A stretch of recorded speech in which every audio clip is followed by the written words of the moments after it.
आज तक हमने हमेशा यही सुना और देखा है कि बंद का आह्वान विपक्ष करता है। वजह साफ होती है, जनता की समस्याओं को लेकर सरकार पर दबाव बनाना, उनकी मांगों को उठाना। लेकिन बिहार में हालात बिल्कुल उल्टे हैं।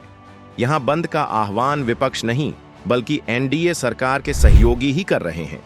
और हैरानी की बात तो यह है कि ये वही पार्टी है जिसकी केंद्र में भी सरकार है। सोचिए, जब सरकार के अपने ही सहयोगी सड़क पर उतरकर बिहार बंद कराएं तो इसका संदेश कितना गंभीर होता है। सबसे बड़ी चोट जनता को ही लगती है।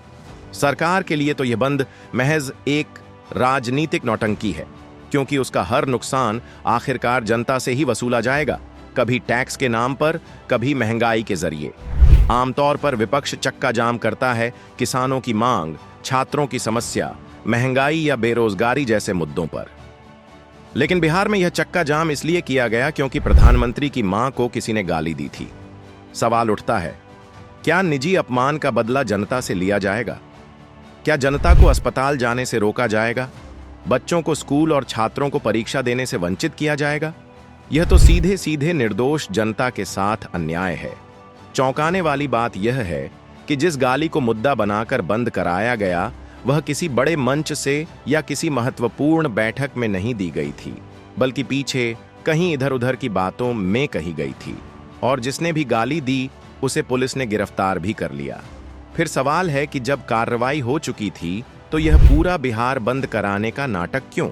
सच तो यह है कि बिहार की एनडीए सरकार जनता की समस्याओं से पूरी तरह कट चुकी है।